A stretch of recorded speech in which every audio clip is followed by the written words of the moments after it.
आज मैं आपको सुनाने जा रहा हूँ R.K. नारायण द्वारा लिखे मालगुडी की कहानियों में डॉक्टर के शब्द। डॉक्टर रमन के पास मरीज बीमारी के आखिरी दिनों में ही आते थे। वे अक्सर चिल्लाते, तुम एक दिन पहले क्यों नहीं आ सकते थे? इसका कारण भी साफ था, डॉक्टर की बड़ी फीस और इससे भी ज़्यादा महत्वपूर्ण बात यह कि कोई ये नहीं मानना चाहता कि आखिरी समय आ गया है और डॉक्टर रमन के पास जाना चाहिए। आखिरी समय और डॉक्टर रमन जैसे एक दूसरे से मिलजुल गए थे, इस कारण वे उनसे डरने भी लगे थे। इस तरह जब ये महापुरुष मरीज के सामने प्रकट होते तब इस पार या उस पार निर्णय तुरंत करना होता था। अब कोई हिला हवाली या चालबाजी काम नहीं आती थी। बहुत समय से डॉक्टरी करने के कारण उनमें एक तुर्ष स्पष्टवादिता भी आ गई थी। इस कारण उनकी राय की कद्र भी की जाती थी। अब वे राय देने वाले डॉक्टर मात्र न रहकर फैसला सुनाने वाले जज बन गए थे। उनके शब्दों पर मरीज की जिंदगी निर्भर रहने लगी थी। लेकिन डॉक्टर साहब इस सब से परेशान नहीं होते थे। वे नहीं मानते थे कि मीठे शब्द बोलकर जिंदगी बचाई जा सकती है। वे नहीं सोचते थे कि झूठ बोलकर दिलासा देना उनका कर्तव्य है, जबकि प्रकृति कुछ ही घंटों में फैसला सुना देगी।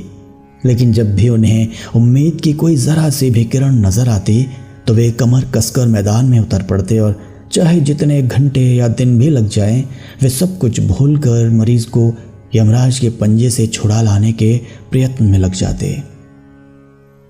आज एक मरीज के सिरहाने खड़े उन्हें खुद को दिलासा देने वाले ऐसे लोगों की ज़रूरत महसूस हो रही थी जो झूठ बोलकर भी उन्हें ढाढ़स बंधा सके।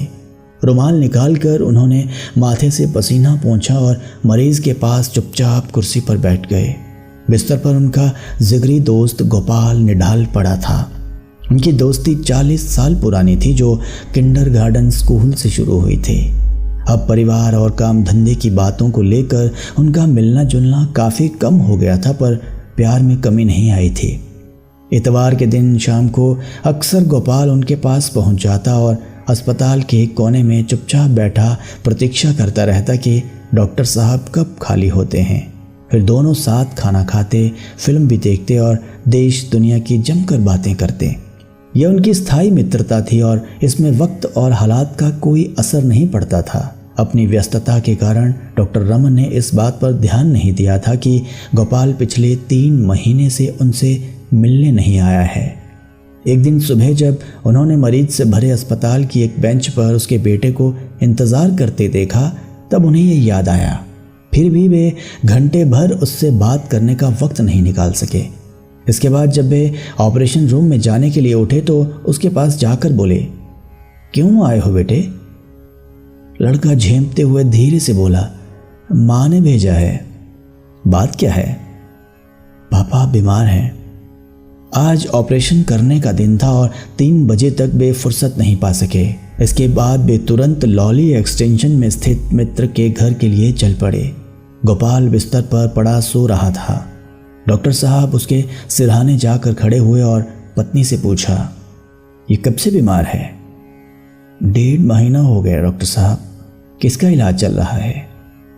एक पड़ोसी डॉक्टर का। हर तीसरे दिन आते हैं और दवा देते हैं। नाम क्या है उसका? ये नाम उन्होंने कभी नहीं सुना था। इसे मैं नहीं जानता, लेकिन मुझे तो कुछ बताना था। तुमने खुद क्यों खबर नहीं की? हमने सोचा आप व्यस्त होंगे और व्यर्थ में आपको परेशान करना होगा, पत्नी ने बड़ी दयनीयता से कहा। वे काफ़ी परेशान नजर आ रही थी। डॉक्टर समझ गया अब गंवाने लायक वक्त नहीं बचा है। उन्होंने कोट उतारा और बक्सा खोला, इंजेक्शन ट्यूब निकाली, सुई खोलते पानी में रख दी। पत्नी उन्हें यह सब करते देखकर और भी परेशान होने लगी और सवाल पूछने लगी। अब सवाल मत करो, डॉक्टर ने जोर से कहा। उसने बच्चों पर नजर डाली जो खौलती पानी में सुई को उछलते देख रहे थे। वे बोले, बड़े लड़के को यहीं रहने दो, बाकी सबको किसी और कमरे में भेज दो। मरीज की बाह में इंजेक्शन लगाकर वे कुर्सी पर बैठ गए और घंटे भर उसे देखते रहे। मरीज शांत पड़ा था। डॉक्टर के चेहरे पर पसीना निकल आया और थकान से आंखें मूंदने लगी। मरीज की पत्नी कोने में खड़ी चुपचाप सब कुछ देख रही थी। फिर धीरे से बोली, आपके लिए कॉफ़ी बनाऊं? नहीं। हालांकि भूख से वे बेहाल हो उठे थे। उन्होंने दोपहर का खाना भी नहीं खाया था। थोड़ी देर बाद वे उठे और बोले, मैं बहुत जल्द लौट आऊँगा, इन्हें बिल्कुल मत छेड़ना। थैला उठाया और बाहर खड़ी कार में जा बैठे। 15 मिनट में वे वापस आ गए। साथ में एक नर्स और सहायक भी थे। पत्नी से बोले, मैं एक ऑपरेशन करूँगा। क्यों, क्या हुआ है? पत्नी ने घबरा कर पूछा। बाद में बताऊँगा, अभी तुम लड़के को यहाँ छोड़ दो और पड़ोसी के घर चली जाओ, और जब तक मैं बुलाऊं नहीं वापस मत आना। पत्नी बेहोश होकर जमीन पर गिरने को हुई, लेकिन नर्स ने उसे संभाल लिया और बाहर जाने में मदद की। रात को करीब 8 बजे मरीज ने आंखें खोली और बिस्तर पर धीरे से हिला। सहायक बहुत खुश हुआ और कहने लगा, अभी जरूर ठीक हो जाएंगे। डॉक्टर ने भावहीन आंखों से उसे देखा और धीरे से कहा, इसे ठीक करने के लिए मैं कुछ भी करने को तैयार हूं, लेकिन इसके दिल का क्या होगा? नाड़ी में तो सुधार हुआ है, ठीक है, लेकिन इस पर भरोसा नहीं किया जा सकता।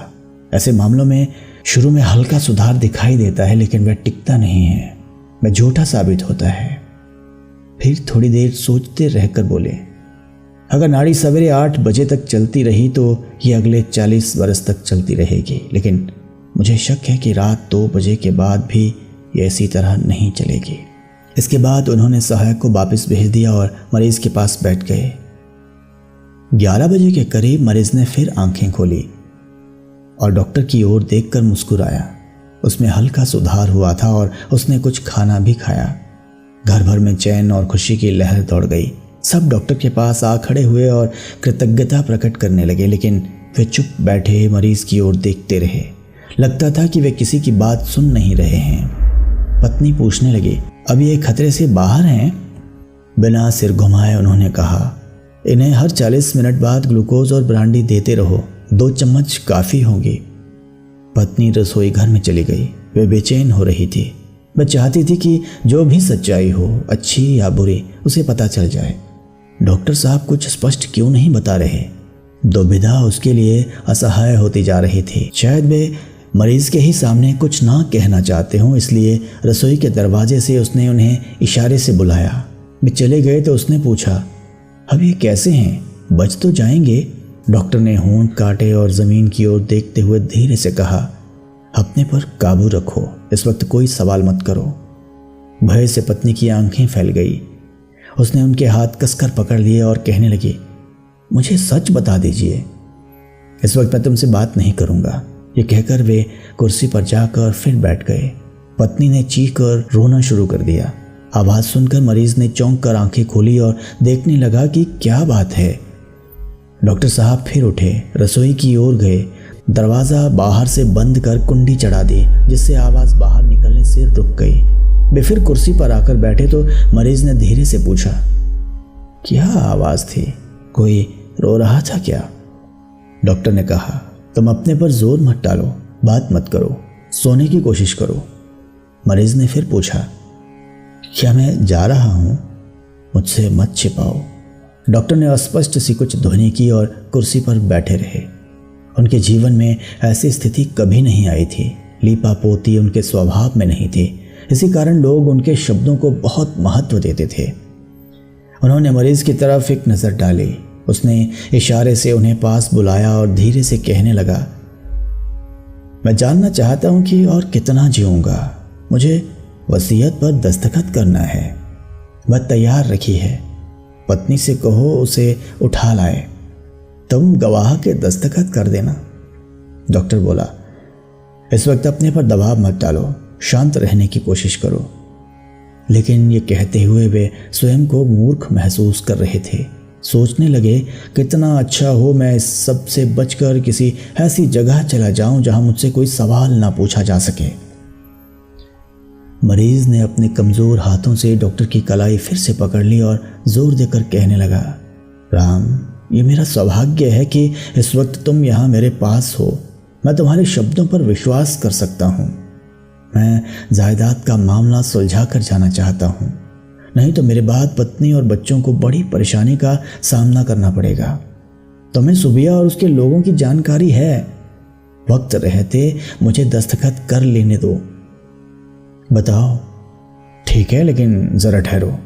डॉक्टर ने उत्तर दिया। फिर वे उठे और बाहर अपनी गाड़ी में जाकर बैठ गए। सोचने लगे। घड़ी देखी, आधी रात हो चुकी थी। वसीयत पर दस्तखत होने हैं तो 2 घंटे में हो जाना चाहिए, नहीं तो वे संपत्ति के बारे में जिम्मेदार नहीं होना चाहते थे। घर की समस्याओं का उन्हें अच्छी तरह ज्ञान था और सुबिया तथा उनके लोगों की भी उन्हें सही जानकारी थी। लेकिन इस वक्त वे क्या कर सकते थे?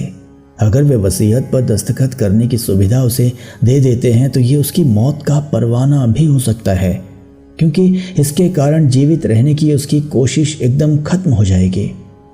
वे गाड़ी से निकले और घर की ओर चल पड़े। फिर कुर्सी पर जाकर बैठ गए। मरीज बराबर उनको देखे जा रहा था। डॉक्टर ने खुद से कहा, अगर मेरे शब्द इसे बचा सकते हैं तो इसे मरना नहीं चाहिए। वसीयत की फिर क्यों ज़रूरत है? वे बोले, सुनो गोपाल, ये पहली दफ़ा वे अपने मरीज़ के सामने नाटक करने जा रहे थे, झूठ बोलकर जीवन जीने की उसकी इच्छा जगाने। मरीज़ के ऊपर झुककर वे ज़रा ज़्यादा जोर देकर बोले, तुम वसीयत की फिक्र मत करो, तुम जियोगे, तुम्हारा दिल बहुत मजबूत है। ये सुनते ही मरीज के चेहरे पर चमक आ गई। संतोष की सांस भरकर उसने कहा, तुम कह रहे हो ये? तुम्हारे मुंह से निकली बात जरूर सच होगी।